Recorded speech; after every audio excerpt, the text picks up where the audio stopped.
Apa kabar sahabat? Pernah nggak sih di awal tahun kita bikin resolusi panjang, tapi di akhir tahun nggak ada yang bener-bener berubah? Rasanya kayak lari di treadmill, capek tapi nggak maju-maju. Kali ini yuk kita coba cara berbeda. Kita nggak cuma bikin resolusi, tapi menulis visi.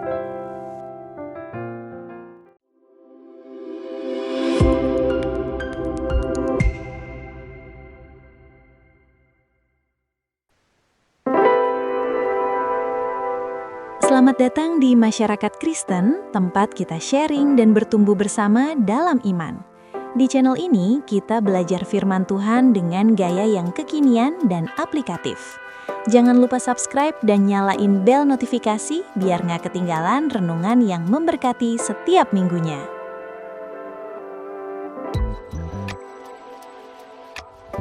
Aku tahu, kamu mungkin sedang memikirkan daftar resolusi 2026 yang itu-itu juga.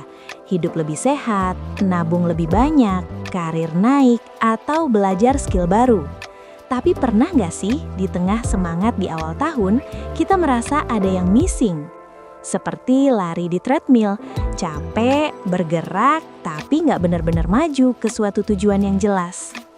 Nah, ini dia yang bedain antara sekedar resolusi dengan sebuah visi. Tuhan lewat Nabi Habakuk pernah ngasih petunjuk yang powerful banget. Tuliskanlah penglihatan itu dan ukirkanlah pada loh-loh supaya orang yang membacanya dapat berlari. Habakuk 2 ayat 2. Dia nggak bilang, coba deh diingat-ingat aja, tapi tuliskanlah. Ada kekuatan saat sebuah impian samar di pikiran kita tuangkan jadi kata-kata konkret di atas kertas atau di notes handphone. Itu mengubahnya jadi wishlist, jadi komitmen, jadi mimpi, jadi peta perjalanan. Jadi gimana sih bikin visi untuk 2026 yang gak cuma personal, tapi juga selaras dengan kehendak Tuhan, yang bikin kita gak cuma bergerak, tapi berlari penuh tujuan. 1. Dari aku pengen jadi Tuhan apa yang engkau mau. Langkah pertama nggak langsung nulis target, tapi berhenti, bertanya, mendengar. Luangkan waktu hening, jauh dari gadget. Tanya ke Tuhan, buat hidupku di 2026 apa yang jadi rencanamu? Karakter seperti apa yang mau engkau bentuk dalam diriku? Bidang hidup apa yang perlu aku serahkan lebih dalam? Visi spiritual itu dasarnya. Kalau kita cuma mengejar target duniawi tanpa fondasi ini, kita akan cepat lelah dan mudah tersandung. Visi dari Tuhan itu selalu mempertajam tujuan kita, memperluas impact kita, dan memurnikan motivasi kita.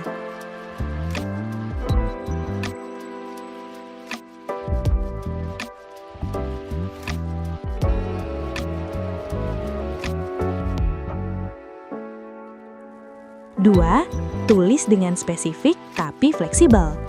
Setelah waktu hening, sekarang saatnya menulis. Jangan umum, mau dekat sama Tuhan itu bagus, tapi coba tulis. Aku mau punya waktu baca Alkitab dan doa 20 menit setiap pagi sebelum buka sosmed. Atau aku mau ikut komunitas yang bantu aku bertumbuh. Untuk bidang personal, misal karir, aku mau menguasai skill sebutkan di kuartal pertama, sehingga bisa berkontribusi di proyek sebutkan. Tulis sejelas-jelasnya.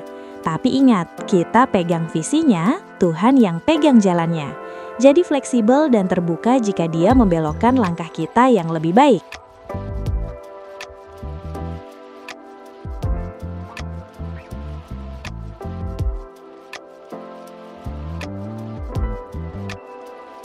Tiga, selaraskan dengan nilai-nilai kerajaan surga. Cek visi kita. Apakah ini cuma mengejar kesuksesan duniawi, uang, pencapaian, pengakuan, atau juga punya nilai eternal? Visi yang selaras dengan Tuhan pasti akan memberi dan melayani, bukan hanya mendapat dan dinikmati. Mungkin visi finansial kita, naikkan penghasilan 30% untuk mendukung satu anak asuh di panti.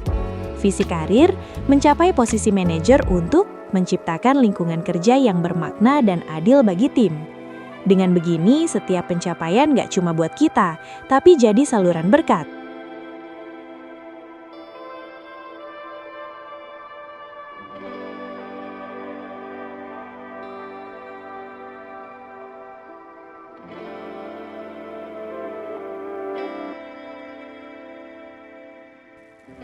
4. Buat papan visi spiritual dan personal. Visualisasi membantu. Buat kolase atau dokumen yang berisi ayat tema 2026, pilih yang menyentuh hati.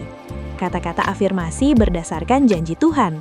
Misalnya, aku dikasihi, dipimpin, dan diberi kekuatan. Target spesifik bidang spiritual, karir atau pendidikan, kesehatan, relasi, keuangan, dan pelayanan. Tempel di tempat yang sering kelihatan. Ini pengingat visual untuk berlari setiap hari.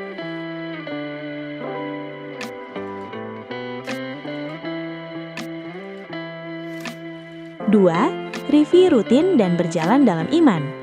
Nulis visi sekali di Januari terus dilupain, percuma. Jadwalkan review bulanan, cek progres, evaluasi, dan yang paling penting, berdoa ulang. Apa yang Tuhan tunjukkan selama perjalanan? Visi itu hidup, bisa disesuaikan. Yang tetap adalah komitmen kita untuk berjalan bersamanya.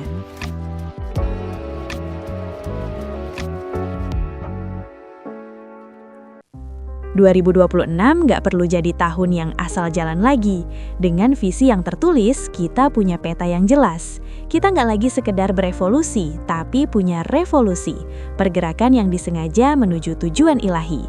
Tuhan sudah kasih kita kemampuan untuk bermimpi dan mencapainya bersama Dia. Jadi ambil waktu akhir tahun ini, duduk, diam, dengarkan suaranya. Lalu tuliskanlah penglihatanmu untuk 2026 dan bersiaplah untuk berlari. Visi yang tertulis adalah kompas bagi jiwa. Tanpanya kita tersesat dalam lautan kesibukan. Dengannya bahkan langkah kecil pun punya arah yang pasti. Nah, sekarang giliran kamu. Aku penasaran nih, setelah dengar renungan ini, apa yang jadi visi rohanimu untuk 2026? Atau mungkin kamu punya pergumulan dalam menentukan visi? Yuk cerita di kolom komentar di bawah. Sharing pengalaman kita bisa jadi berkat buat yang lain. Let's build this community. Sebelum kita tutup, mari kita berdoa bersama. Bapa di surga, terima kasih untuk tahun baru di depan kami. Bimbing kami untuk mendengar suara-Mu dan menuliskan visi yang Kau taruh dalam hati. Beri kami keberanian untuk melangkah dalam iman dan jadikan hidup kami saluran berkat. Dalam nama Yesus kami berdoa. Amin. Jika video ini memberkati kamu, bantu channel Masyarakat Kristen untuk berkembang dan terus membuat konten yang berkualitas. Klik subscribe, like, dan share ke teman-temanmu. Jika Tuhan menggerakkan hatimu untuk mendukung pelayanan ini secara finansial, kamu bisa berdonasi melalui link yang ada di deskripsi video. Terima kasih untuk dukungan dan partisipasimu. Tuhan Yesus memberkati kita semua. Sampai jumpa di video berikutnya.